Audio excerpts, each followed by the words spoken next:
Thank you, Mr. Speaker, Sir, Honourable Prime Minister, Honourable Leader of the Opposition, Members of Parliament, fellow Fijians, ladies and gentlemen, and students who are with us today. Welcome, Yatsen Primary School students. I thank you for the opportunity to address this House on the regarding MSF. Specifically, some updates on incidents, remedial actions, and also a brief on derelicts, abandoned ships on our shores, and the work of MSF. So, Maritime Safety Authority of Fiji play a very critical role in enhancing safe shipping and cleaner seas throughout the 1.8 million square kilometers of Fiji's maritime space. MSF is working towards being a dynamic and internationally respected regulator, provider, and promoter of maritime safety and maritime environment protection. So in terms of the incidents, a total of 94 incidents from the year 2021 to present have been recorded by MSF. The trend shows that 31 incidents were recorded in 2021, 10 in 2022, 34 in 2023, and 19 so far in 2024. These incidents include vessel groundings, collisions, equipment failures, and non-compliance with maritime safety regulations. Out of this total, 80% were classified as major. 10% of the incidents resulted in fatalities, and 1% resulted in serious injury. The remaining incidents were minor with no significant impact on life or property. Some of the primary causes identified as human error, adverse weather conditions, and insufficient, poor maintenance of vessels. Some of the examples include vessels on the 21 December 2023, drifting and towed back due to power failure. MSF insisted on the offloading of passengers for alternative routes, and this was implemented. One of the issues regarding this was the power backup. And again, this survey has been conducted and a list of defects identified and directed to this particular company. This vessel is still detained in terms of lack of compliance and also the need to work on those defects. There was one which was prevented from sailing due to air conditioning defects. This was again detained, but eventually that was addressed, and the vessel is not detained and allowed to be operational. There was another regarding ramp malfunction. Again, this was detained until that was rectified and allowed to operate. And there was another which on the 9th March 2024, which lost power and had to be towed to Suva. Again, this had to do with the onboard power backup, and this is still detained. So MSF is engaged in more investigation and compliance and ensuring the safety of passengers as we move forward. Related to this is more investigation trainings and auditor trainings for seafarers and vessel operators, and focusing on compliance with our national safety regulations and emergency procedures through the IMO International Safety Management Systems and the local ship safety management systems. Increased awareness campaigns are conducted through surveys and inspection of ships, and this has strengthened to build capacities for our officers. Further, increased port inspections of vessels have been implemented to ensure adherence to safety standards. These include frequent checks on safety equipment, effectiveness of the ship's planned maintenance systems, and overall operational readiness.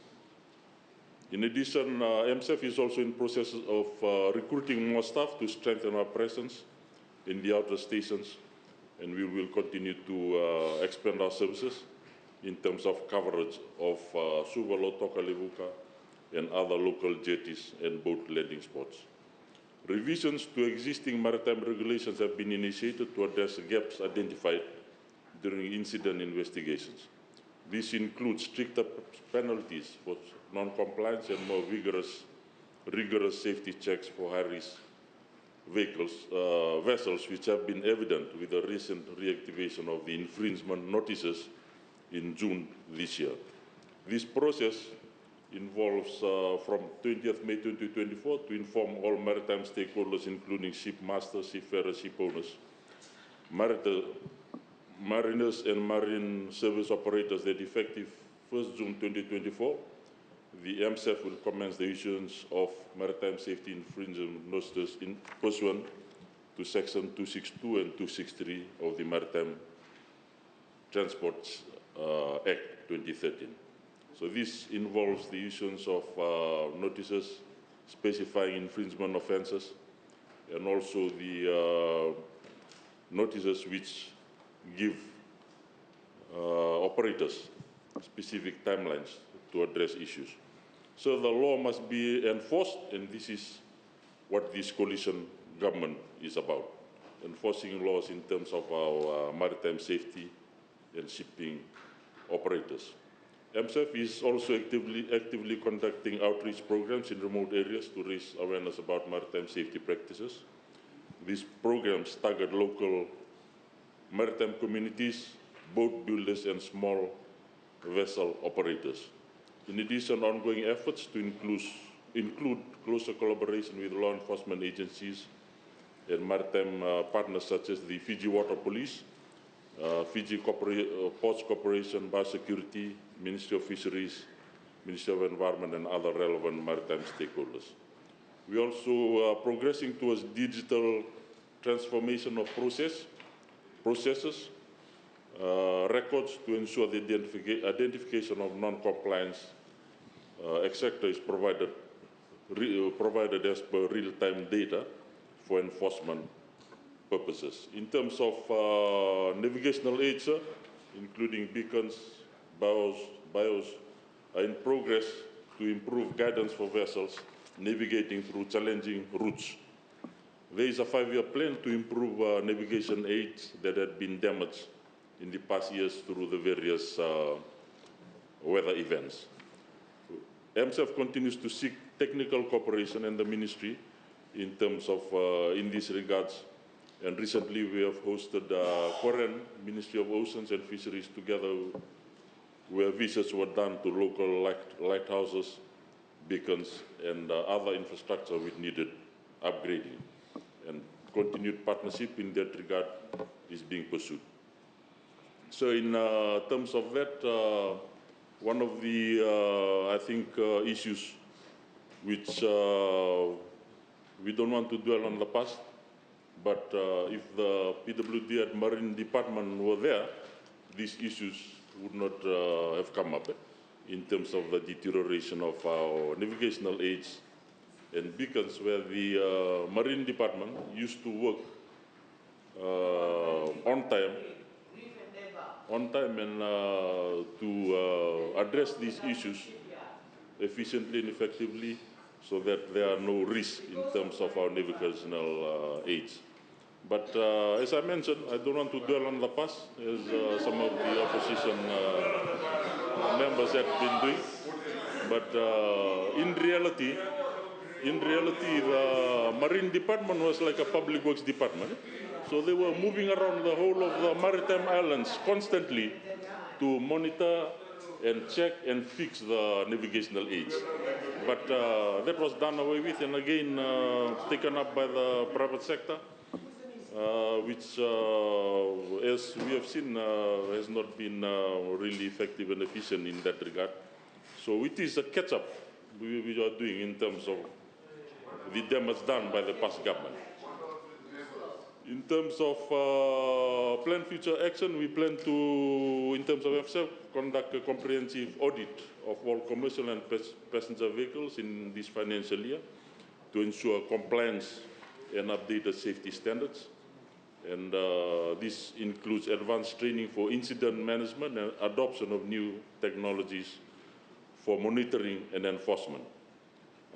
This week, 2 Australian Maritime Safety Authority senior staffs are in Fiji to conduct port, state, and flag state surveys and enforcement training to all the MSF surveyors and enforcement officers. The training is made possible through the MSEF membership of the Asia Pacific Regional Arrangement on Maritime Safety and Maritime Environment Protection, as espoused in the Tokyo MOU framework. And it is building capacity in terms of our MOU local capacity.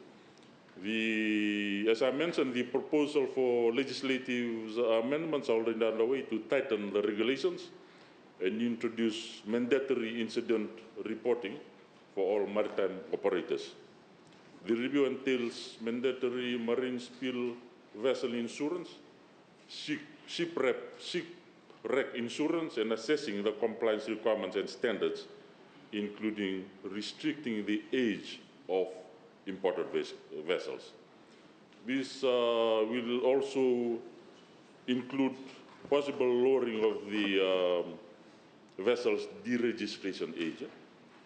The MSEF remains committed to enhancing maritime safety through continuous improvement, as I mentioned, specifically also through regulatory framework, enforcement mechanisms, and public awareness. On the Pacific regional maritime scene, MSEF has commenced the negotiation to establish bilateral MOUs with maritime safety administrations of the Solomon Islands, Vanuatu, and PNG. And this will enhance cooperation within MSG and through the MSG framework in partnership with other maritime nations. The similar arrangements will extend to other Pacific Island Forum member countries as we are progressing towards supporting the SPC initiative to a Pacific One maritime framework harmonization and recognition of maritime safety standards, protection of the maritime environment, and capacity building of seafarers across the region. For the future, MSEF will next year be looking at the same arrangement with MOUs with Australia, New Zealand, and Singapore. In terms of an ongoing issue on marine pollution and derelict ships, through partnership with other maritime partners, stakeholders, in this case the Fiji Ports Corporation Limited, had derived working data on wrecks, derelicts, and abandoned vehicles, especially within Fiji Ports boundaries. So a joint MSEF and FPCL committee on removal of these vessels have been formed and convened on a weekly basis to fast-track the removal processes under the Seaport Management Act and Maritime Transport Act. Both legislations outlines provisions for the removal process of wrecks, derelicts, and abandoned vessels. Unfortunately, nothing concrete had been done in the past, not wanting to delve into the past, but unfortunately, this has been an ongoing issue, and the coalition government is moving in this ongoing problem of the derelict vessels, which Honorable Ketang Lal had also raised, apart from the ongoing porthole issue as raised. So I'm pleased that to advise that joint committee is working closely with the removal processes. And in fact, a meeting had been identified wrecks, derelicts, and abandoned vehicles, and through the FPCL Seaport Management Act processes, all of these owners and agents were issued with a letter of vessel concern at the meeting. The letter of vessel concern is for the owner to upgrade the vessel to seaworthiness, or failure to do that within 30 days will result in a removal process letter, which they should act within 21 days. So the failure to comply will result in vessel seizure, removal, or auction if the vessel has any value. For the MSEF process, all Fiji registered vessels under this category are to deregister and a full survey conducted to determine seaworthiness and viability. If beyond economic repairs, then the vessel is seized for removal either through scuttling, scrapping, and sinking at identified diving areas of more than 30 meters, mostly for recreational diving purposes and fish spawning. Of course, with full consultations with the Department of Environment. with the time frame for in terms of what I've described, the first tangible removal of vessels should begin to happen from November 2024 onwards. There have been issues raised with passenger movement and in terms of the management of passengers during peak periods. And of course, this is an ongoing concern, not only from the members of the public, but in terms of MSF as the regulator. And MSF has instructed ship owners, and one of the issues raised and identified the mismatch between the tickets issued and the passengers. The tickets issued passengers and the passenger allowable for that vessel. So they urge ship operators and vessel operators to please put the safety of passengers as number one priority. So whatever ticket you issue must be the one allowable for that passenger, because the number of passengers on the boat is related to the capacity of that vessel and also the safety procedures and equipment in that vessel. Example, number of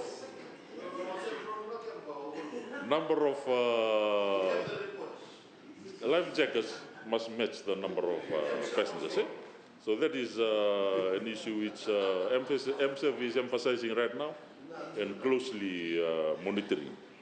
And the onus is on the operator to please ensure that number of tickets you sell does not exceed. So most of the overloading is in the peak season. For example, school holidays, Christmas, and again, this is an ongoing issue year in, year out. So I've insisted that on MSF to please do its role as the regulator and apply the law, because I believe in the last government, I'm not sure of the application of the MSF regulation, because there was a sort of a tendency to look at that very liberally.